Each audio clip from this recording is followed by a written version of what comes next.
Bonjour aux spectateurs de Douaoudé TV. Je me présente, je suis Kosonou Hervé, entrepreneur dans le domaine de la culture.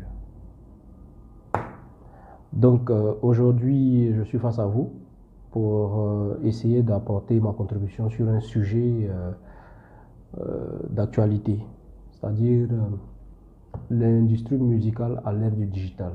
Donc, Internet s'est invité dans notre vie et un peu dans tous les secteurs, on essaie de faire avec Internet. On vit avec Internet, on bouge avec Internet, tout se fait avec Internet. Et la question est de savoir, la problématique est de savoir à quoi est-ce que ressemble notre industrie, à quoi est-ce qu'elle pourrait ressembler, quel est son avenir avec le digital, l'Internet qui est en train de prendre une très grande part dans notre société actuelle. Donc c'est sur ce sujet-là qu'on va essayer de s'apporter une contribution. Et voilà. Déjà, il faut savoir que l'industrie musicale se définit comme l'ensemble des actions, des activités qui contribuent, autant pour moi, à créer une valeur financière autour de la production artistique. Et donc, dans la schématisation de cette économie-là, on était sur des supports classiques. On avait des disques qu'on vendait, des cassettes et tout. Il y a aussi des concerts qui étaient donnés ça et là. Et aujourd'hui, avec l'arrivée d'Internet, il y a de nouveaux supports de vente de contenu. Il y a de nouveaux moyens d'expression. Donc, on découvre aujourd'hui un peu partout des plateformes de téléchargement, de mise à disposition de contenu qui sont pour certains gratuits pour les utilisateurs et payants pour les utilisateurs. Pour d'autres, sont un peu plus rentables et pour d'autres moins rentables.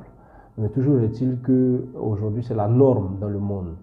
Il y a une question qui demeure au niveau de l'Afrique. On entend beaucoup nos artistes dire j'ai fait le million de vues, allez me streamer, allez télécharger et tout. Mais est-ce que réellement, d'un point de vue rentabilité, les artistes arrivent à recevoir ou à percevoir au même niveau que les artistes en Europe et tout? Je ne pense pas forcément que ce soit le cas. Donc, ce qui veut dire que le niveau de pénétration d'Internet dans l'industrie même musicale locale n'a pas atteint sa vitesse de croisière. Et cela s'explique par plusieurs facteurs dont on peut citer, je veux dire, l'utilisation pas encore à 100%, ou bien la couverture n'est pas encore à 100% au niveau d'Internet dans tous les ménages. Il y a aussi le fait que l'habitude d'achat virtuel n'est pas encore, je veux dire, entrée dans notre quotidien. Donc, ce qui fait que pour beaucoup de mélomanes, pour beaucoup de fans, c'est difficile pour eux d'acheter de la musique parce que ce n'est pas réellement dans leurs habitudes. Et pour que cela soit une réalité, je pense que dans tous les secteurs d'intervention, il faut une grosse promotion à l'utilisation de l'outil digital. Donc il faut aussi que des solutions plus adaptées soient mises à disposition. Parce que sur les plateformes payantes, il faut que le citoyen utilise soit une carte de crédit pour pouvoir faire son achat. Bon, certaines maisons de téléphonie avec le mobile ont essayé de le faire, mais réellement, ce n'est pas encore entré dans les mœurs des uns des autres. Donc ça encore, ça ouvre la porte sur la réflexion. Là, je m'adresse aux professionnels de l'activité, eux-mêmes aux investisseurs. Ça ouvre, je vais dire, le champ sur la capacité qu'on aurait à créer des solutions réellement adaptées.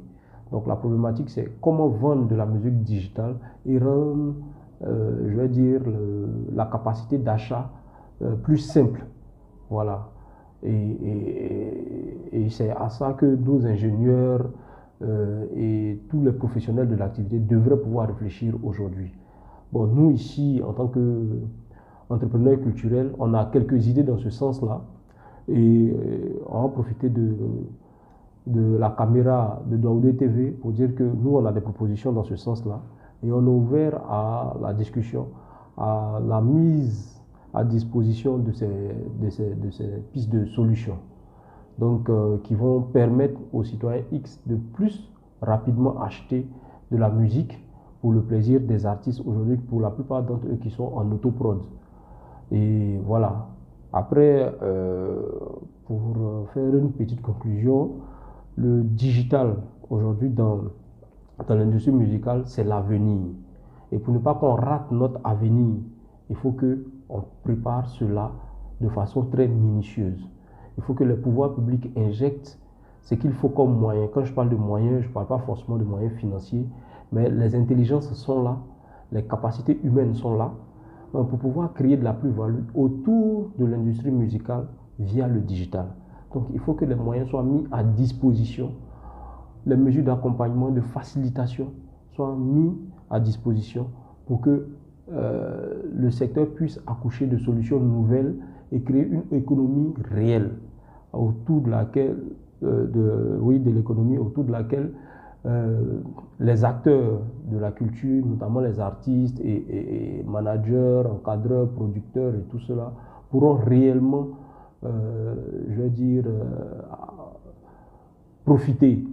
Donc, je lance un appel une fois de plus à nos autorités de regarder à la chose culturelle parce que c'est un véritable secteur qui est resté longtemps en jachère qu'il faut pouvoir exploiter maintenant.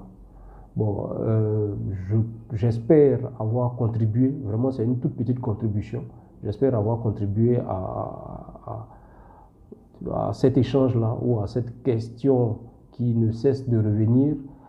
Tant bien, c'est la montre qu'elle est très, je veux dire, c'est très important aujourd'hui de se pencher sur le digital aujourd'hui. Donc, bien à vous et merci pour tout ce que vous faites pour la culture. Merci beaucoup.